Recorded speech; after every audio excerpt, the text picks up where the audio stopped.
तीसरा अध्याय, भक्ति के कष्ट की निवृत्ति। नारद जी कहते हैं, अब मैं भक्ति, ज्ञान और वैराग्य को स्थापित करने के लिए प्रयत्न पूर्वक श्री शुकदेव जी के कहे हुए भागवत शास्त्र की कथा द्वारा उज्जवल ज्ञान यज्ञ करूंगा। यह यज्ञ मुझे कहां करना चाहिए, आप इसके लिए कोई स्थान बता दीजिए। आप लोग वेद के पारगामी हैं, इसलिए मुझे इस शुक शास्त्र की महिमा सुनाइए। यह भी बताइए कि श्रीमद् भागवत की कथा कितने दिनों में सुनानी चाहिए और उसके सुनने की विधि क्या है। सनकादि बोले, नारद जी, आप बड़े विनीत और विवेकी हैं। सुनिए, हम आपको ये सब बातें बताते हैं। हरिद्वार के पास आनंद नाम का एक घाट है।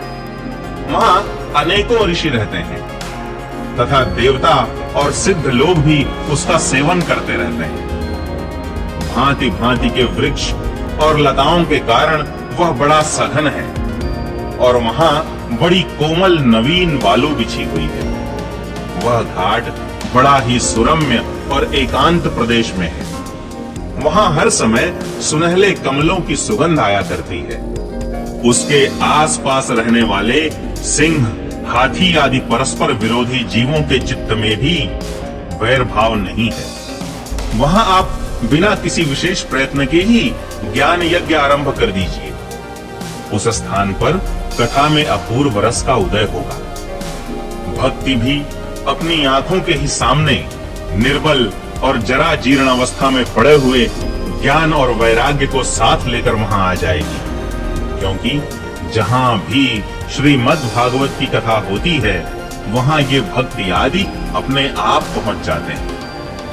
वहां कानों में कथा के शब्द पढ़ने से ये तीनों तरुण हो जाएंगे। सूत जी कहते हैं, इस प्रकार कहकर नारद जी के साथ सनकादि भी श्रीमद् भागवत कथामृत का पान करने के लिए वहां से तुरंत गंगा तट पर चले आए। जिस समय वे तट पर पहुंचे, भूलोक, देवलोक और ब्रह्मलोक सभी जगह इस कथा का हल्ला हो गया। जो जो भगवत कथा के रसिक विष्णु भक्त थे, वे सभी श्रीमद् भागवतामृत का पान करने के लिए सबसे आगे दौड़ दौड़ कर आने लगे।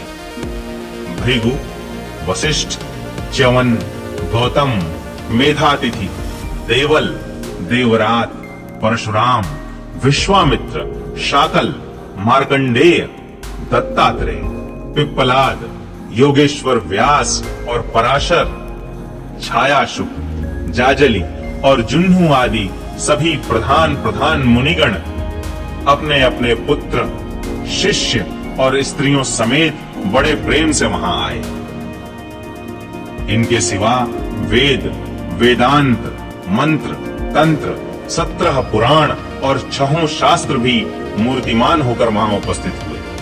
गंगा आदि नदियां, पुष्कर आदि सरोवर, कुरुक्षेत्र आदि समस्त क्षेत्र, सारी दिशाएं, दंडक आदि वन, हिमालय आदि पर्वत तथा देव, गंधर्व और दानव आदि सभी कथा सुनने चले आए।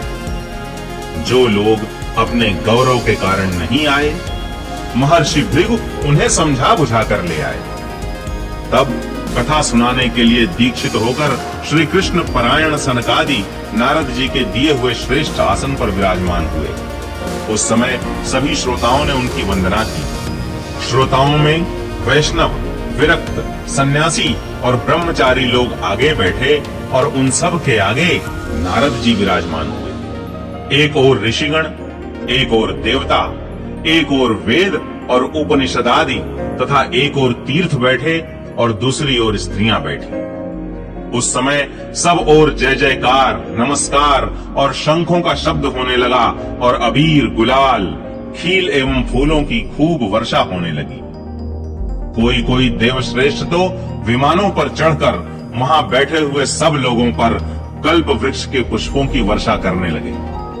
सूत जी कहते हैं, इस प्रकार पूजा समाप्त होने पर जब सब लोग एकाग्र चित्त हो गए, तब सनकादि ऋषि महात्मा नारद को श्रीमद् भागवत का महात्म्य स्पष्ट करके सुनाने लगे। सनकादि ने कहा, अब हम आपको इस भागवत शास्त्र की महिमा सुनाते हैं। इसके श्रवण मात्र से मुक्ति हाथ लग जाती है। श्रीमद् भागवत की कथा का सदा सर्वदा सेवन आस्वादन करना चाहिए। इसके श्रवण मात्र से श्री हरि हृदय में आ विराजते हैं। इस ग्रंथ में 18,000 श्लोक और 12 स्कंध हैं तथा श्री शुकदेव और राजा परीक्षित का संवाद है। आप यह भागवत शास्त्र ध्यान देकर सुनिए। यह जीव तभी तक अज्ञानवश इस संसार चक्र में भटकता है जब तक क्षण भर के लिए भी कानों में इस शुक शास्त्र की कथा नहीं पड़ती। बहुत से शास्त्र और पुराण सुनने से क्या लाभ है? इससे तो व्यर्थ का भ्रम बढ़ता है। मुक्ति देने के लिए तो एकमात्र भागवत शास्त्र ही गरज रहा है। जिस घर में नित्य प्रति श्रीमद् भागवत की कथा होती है वह तीर्थ रूप हो जाता है और जो लोग उसमें रहते हैं उनके सारे पाप नष्ट हो जाते हैं। हजारों अश्वमेध और सैकड़ों वाजपेय यज्ञ इस शुक शास्त्र की कथा का 16वां अंश भी नहीं हो सकते। तपोधनो, जब तक लोग अच्छी तरह श्रीमद् भागवत का श्रवण नहीं करते तभी तक उनके शरीर में पाप निवास करते हैं। फल की दृष्टि से इस शुक शास्त्र कथा की समता गंगा, गया, काशी, पुष्कर या प्रयाग कोई तीर्थ भी नहीं कर सकता। यदि आपको परम गति की इच्छा है तो अपने मुख से ही श्रीमद् भागवत के आधे अथवा चौथाई श्लोक का भी नित्य नियम पूर्वक पाठ कीजिए। ओंकार, गायत्री, पुरुष सूक्त, तीनों वेद, श्रीमद् भागवत, ओम नमो भगवते वासुदेवाय, यह द्वादशाक्षर मंत्र 12 मूर्तियों वाले सूर्य भगवान, प्रयाग, संवत्सर रूप काल, ब्राह्मण, अग्निहोत्र, गौ, द्वादशी तिथि, तुलसी, वसंत ऋतु और भगवान पुरुषोत्तम, इन सब में बुद्धिमान लोग वस्तुतः कोई अंतर नहीं मानते। जो पुरुष अहर्निश अर्थ सहित श्रीमद् भागवत शास्त्र का पाठ करता है उसके करोड़ों जन्मों का पाप नष्ट हो जाता है। इसमें तनिक भी संदेह नहीं है। जो पुरुष नित्य प्रति भागवत का आधा या चौथाई श्लोक भी पढ़ता है उसे राजसूय और अश्वमेध यज्ञों का फल मिलता है। नित्य भागवत का पाठ करना, भगवान का चिंतन करना, तुलसी को सींचना और गौ की सेवा करना, ये चारों समान है। जो पुरुष अंत समय में श्रीमद् भागवत का वाक्य सुन लेता है उस पर प्रसन्न होकर भगवान उसे वैकुंठ धाम देते हैं। जो पुरुष इसे सोने के सिंहासन पर रखकर विष्णु भक्त को दान करता है वह अवश्य ही भगवान का सायुज्य प्राप्त करता है। जिस दुष्ट ने अपनी सारी आयु में चित्त को एकाग्र करके श्रीमद् भागवतामृत का थोड़ा सा भी रसास्वादन नहीं किया उसने तो अपना सारा जन्म चांडाल और गधे के समान व्यर्थ ही गंवा दिया। वह तो अपनी माता को प्रसव पीड़ा पहुंचाने के लिए ही उत्पन्न हुआ। जिसने इस शुक शास्त्र के थोड़े से भी वचन नहीं सुने वह पापात्मा तो जीता हुआ ही मुर्दे के समान है। पृथ्वी के भार स्वरूप उस पशु तुल्य मनुष्य को धिक्कार है। यूं स्वर्गलोक में देवताओं में प्रधान इंद्रादि कहा करते हैं।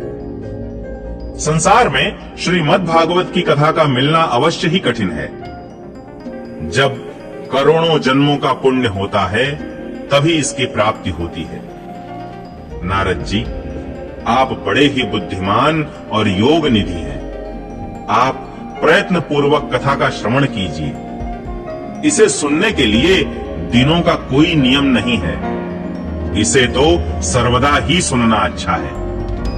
इसे सत्य भाषण और ब्रह्मचर्य पालन पूर्वक सर्वदा ही सुनना श्रेष्ठ माना गया है। किंतु कलयुग में ऐसा होना कठिन है, इसलिए इसकी शुकदेव जी ने जो विशेष विधि बताई है वह जान लेनी चाहिए। कलयुग में बहुत दिनों तक चित्त की वृत्तियों को वश में रखना, नियमों में बंधे रहना और किसी पुण्य कार्य के लिए दीक्षित रहना कठिन है। इसलिए सप्ताह श्रवण की विधि है। श्रद्धा पूर्वक कभी भी श्रवण करने से अथवा माघ मास में श्रवण करने से जो फल होता है, वही फल श्री सुखदेव जी ने सप्ताह श्रवण में निर्धारित किया है। मन के असंयम, रोगों की बहुलता और आयु की अल्पता के कारण तथा कलयुग में अनेकों दोषों की संभावना से ही सप्ताह श्रवण का विधान किया गया है। जो फल तप, योग और समाधि से भी प्राप्त नहीं हो सकता, वह सर्वांग रूप में सप्ताह श्रवण से सहज में ही मिल जाता है। सप्ताह श्रवण यज्ञ से बढ़कर है, व्रत से बढ़कर है, तप से कहीं बढ़कर है, तीर्थ सेवन से तो सदा ही बड़ा है, योग से बढ़कर है, यहाँ तक कि ध्यान और ज्ञान से भी बढ़कर है। अजी इसकी विशेषता का कहां तक वर्णन करें, यह तो सभी से बढ़ चढ़कर है। शौनक जी ने पूछा, सूत जी, यह तो आपने बड़े आश्चर्य की बात कही। अवश्य ही यह भागवत पुराण योग वेत्ता ब्रह्मा जी के भी आदि कारण श्री नारायण का निरूपण करता है, परंतु यह मोक्ष की प्राप्ति में ज्ञान आदि सभी साधनों का तिरस्कार करके इस युग में उनसे भी कैसे बढ़ गया। सूत जी ने कहा, शौनक जी, जब भगवान श्री कृष्ण इस धराधाम को छोड़कर अपने नित्य धाम को जाने लगे, तब उनके मुखार विंद से 11 स्कंध का ज्ञानोपदेश सुनकर श्री उद्धव जी ने पूछा। उद्धव जी बोले, गोविंद, अब आप तो अपने भक्तों का कार्य करके परम धाम को पधारना चाहते हैं, किंतु मेरे मन में एक बड़ी चिंता है, उसे सुनकर आप मुझे शांत कीजिए। अब घोर कलिकाल आया ही समझिए, इसलिए संसार में फिर अनेकों दुष्ट प्रकट हो जाएंगे। उनके संसर्ग से जब अनेकों सत्पुरुष भी उग्र प्रकृति के हो जाएंगे, तब उनके भार से दबकर यह गो रूपिणी पृथ्वी किसकी शरण में जाएगी। कमल नयन, मुझे तो आपको छोड़कर इसकी रक्षा करने वाला कोई दूसरा नहीं दिखाई देता। इसलिए भक्त वत्सल, आप साधुओं पर कृपा करके यहाँ से मत जाइए। भगवान, आपने निराकार और चिन्मात्र होकर भी भक्तों के लिए ही तो यह सगुण रूप धारण किया है। फिर भला आपका वियोग होने पर वे भक्त जन पृथ्वी पर कैसे रह सकेंगे। निर्गुणोपासना में तो बड़ा कष्ट है, इसलिए कुछ और विचार कीजिए। प्रभास क्षेत्र में उद्धव जी के ये वचन सुनकर भगवान सोचने लगे कि भक्तों के अवलंब के लिए मुझे क्या व्यवस्था करनी चाहिए। शौनक जी, तब भगवान ने अपनी सारी शक्ति भागवत में रख दी। वे अंतर्ध्यान होकर इस भागवत समुद्र में प्रवेश कर गए। इसलिए यह भगवान की साक्षात शब्दमयी मूर्ति है।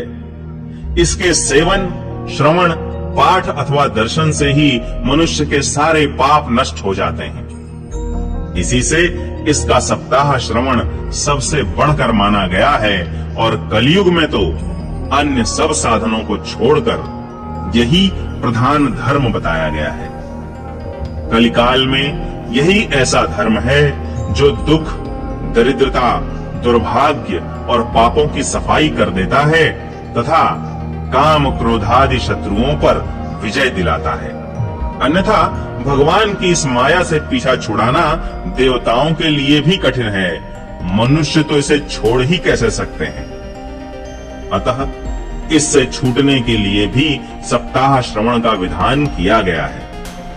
सूत जी कहते हैं, शौनक जी, जिस समय सनकादि मुनीश्वर इस प्रकार सप्ताह श्रवण की महिमा का बखान कर रहे थे, उस सभा में एक बड़ा आश्चर्य हुआ।